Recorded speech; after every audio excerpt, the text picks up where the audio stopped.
porque si nosotros abrimos un cerebro antes de 1950, nosotros lo teníamos en la mano, yo les podía decir a mis alumnos, fíjense que aquí está el cerebro y aquí radican las emociones, el pensamiento, la conducta, la moral, sus intenciones, su ética, lo que sea, está dentro. Y si me preguntaba un alumno, ¿dónde está, doctor? Yo decía, ¿quién sabe dónde diablos está? Pero está aquí en este órgano que se llama cerebro. Y es hasta después de 1950 que tenemos la tecnología, por ejemplo, eh, ingeniería electrónica, ingeniería molecular, ingeniería genética, que entonces ya podemos entender al cerebro cómo funciona desde sus principios y su relación psicosocial. ¿Por qué algunas personas tienen más sensibilidad para presentar un trastorno mental? ¿Y por qué hay gentes que pueden tener situaciones muy complejas y no desarrollar el trastorno mental? Porque también hay una carga hereditaria. Que si yo tengo una familia que más o menos sabe manejar sus emociones y esa familia tiene riesgo de ser ansiosos, pues por un lado está la carga genética, pero si saben conductual y psicológicamente manejarlo, pues me van a hacer un paro. Pero si conductualmente y psicológicamente no lo saben manejar y además traigo la carga a ser ansioso, pues se juntan las dos, un poco como dicen, se juntan el hambre con las ganas de comer.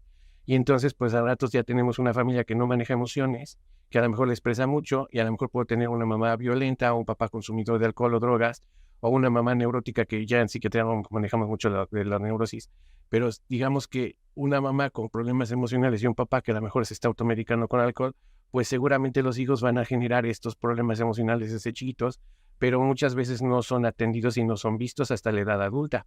Cabe señalar que más o menos el 60-70% de los padecimientos psiquiátricos empiezan en la infancia y no es hasta la vida adulta que nos hacemos darnos cuenta.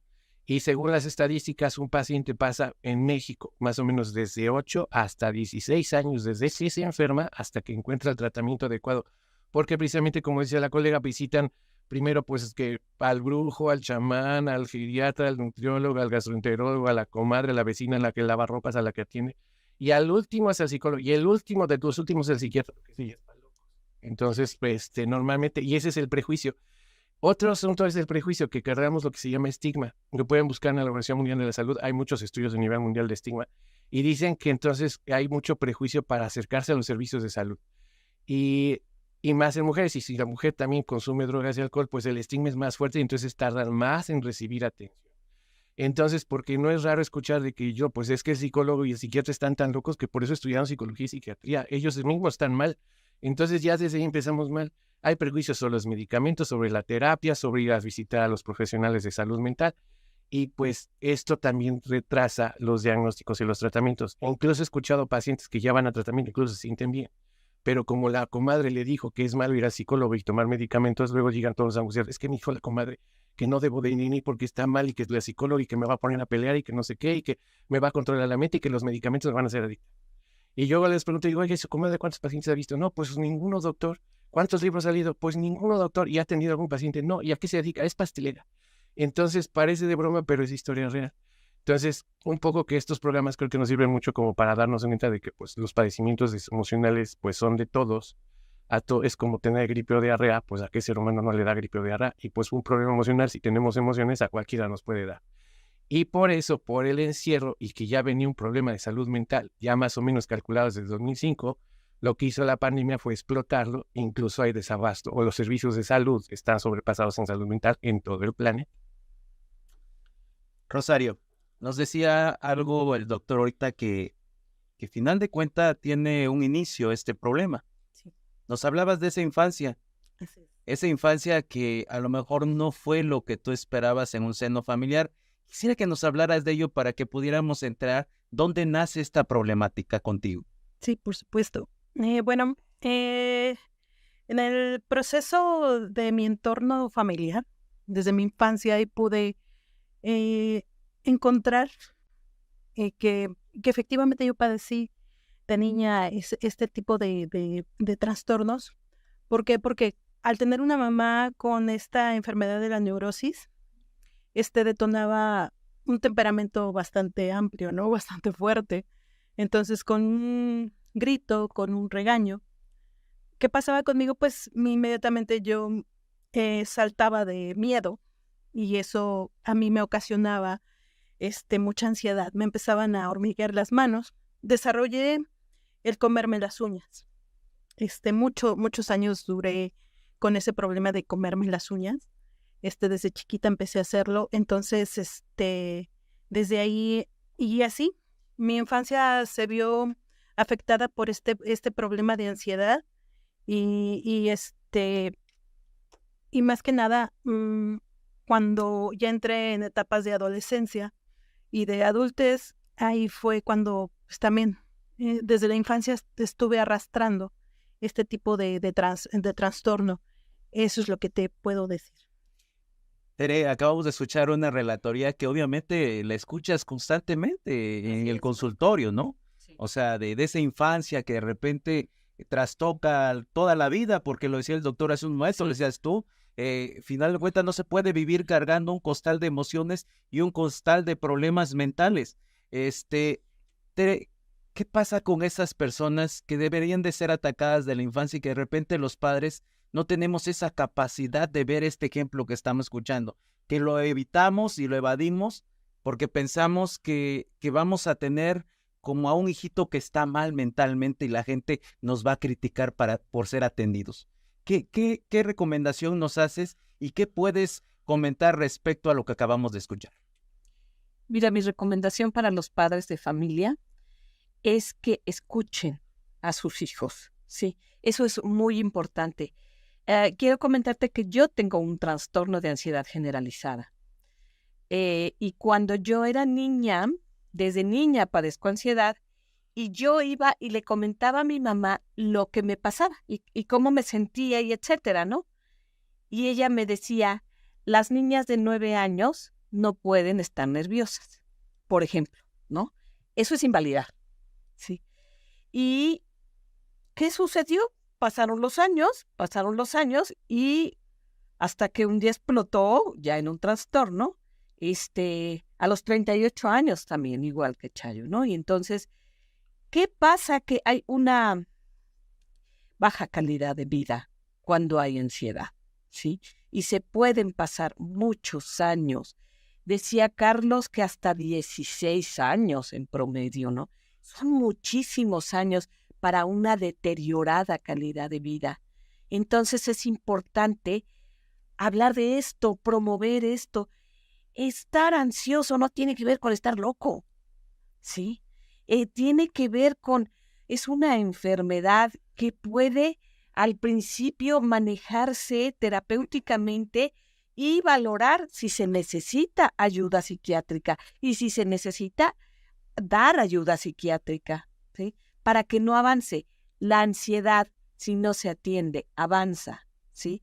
Y de una persona que está sintiendo los primeros síntomas y etcétera, puede pasar a ser un trastorno de ansiedad, de los que hay varios, ¿no?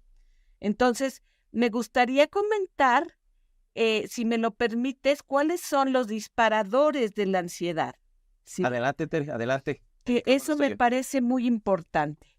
Las fantasías catastróficas, ¿sí? Pensamientos referentes a que algo malo va a pasar en un futuro y está sucediendo en un lugar está sucediendo en un lugar que no es ¿sí? A mí se me hace que el próximo año va a haber otra pandemia. Eso es catastrófico totalmente, ¿sí? O que fuera de aquí está ocurriendo un accidente a mis hijos, ¿no? Pues claro que me detona ansiedad, ¿no? Entonces, la persona debe preguntarse qué es lo único que está pasando aquí y ahora, ¿sí? Aquí y ahora lo único que está pasando es que estamos nosotros conversando sobre este tema de ansiedad, que es tan importante, y fuera de aquí yo no sé qué pueda estar pasando. Mucho menos puedo saber qué va a pasar mañana o el año que viene. Sería como el no poder controlar lo externo, ¿no? Sí. O sea, es el hoy y el ahora, nada más. Así es, y no generar fantasías catastróficas. Si pensamos en un futuro, podemos pensar en un futuro agradable, ¿no? Pero muchas personas, y esto es por la manera como hemos sido educados, generamos fantasías catastróficas de que algo malo va a pasar, ¿sí? Desde que somos unos niños, si te subes a ese sillón, te vas a caer y te vas a pegar. Caray, si se sube al sillón, a lo mejor se divierte, ¿no?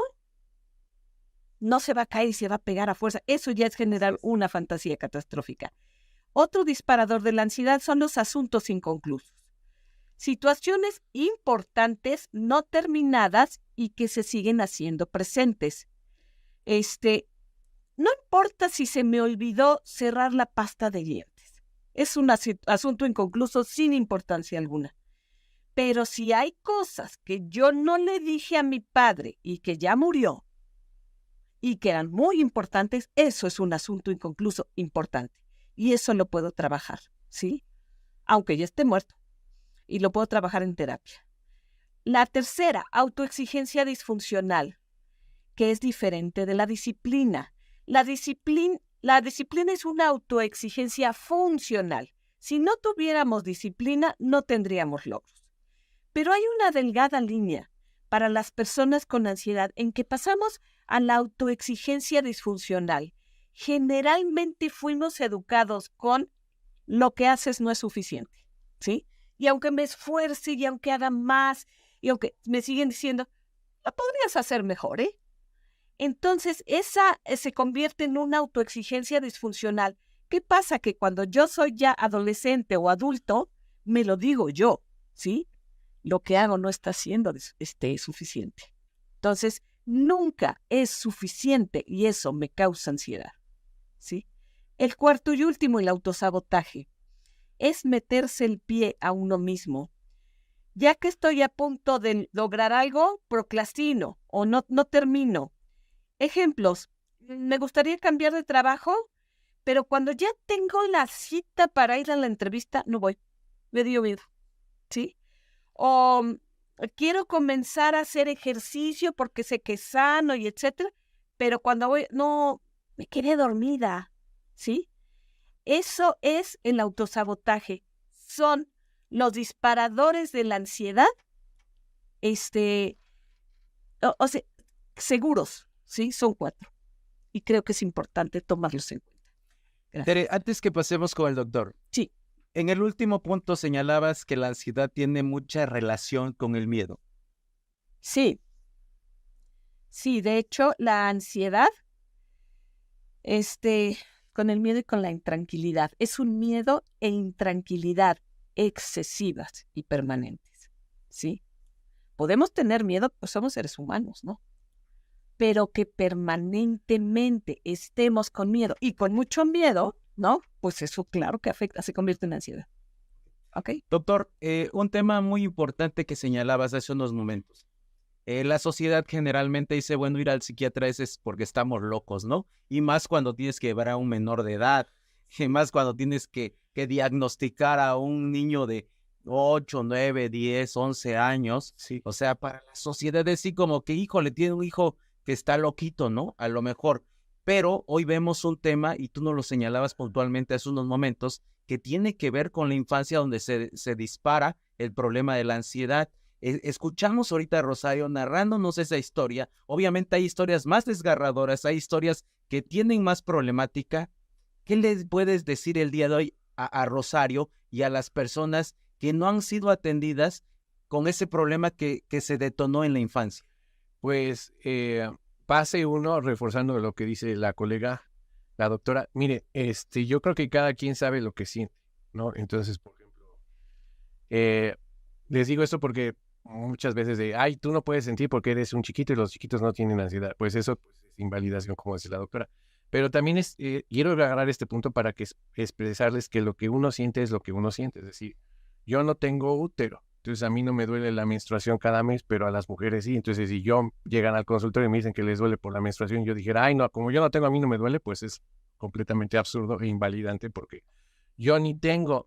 Es como si mando a las mujeres a hacer revisión de próstata, ni tienen próstata. O sea, obviamente no van a tener problemas de los hombres que tenemos a veces goteo o tardamos en tener una micción cuando son mayores de 50, 60 años. Eso le pasa a los hombres, no a las mujeres. Entonces es un poco que lo que yo tengo ansiedad y me siento mal, estoy nervioso, ando triste, pues es obviamente lo que yo siento. A lo mejor el otro no lo siente y invalida porque pues yo no me siento ansioso, pues yo es como no tener hambre, pues yo no tengo hambre, pero el otro puede que lo tenga. Entonces, paso uno es que lo que uno siente es real, ¿no? Ya después vamos a ver si es patológico o no.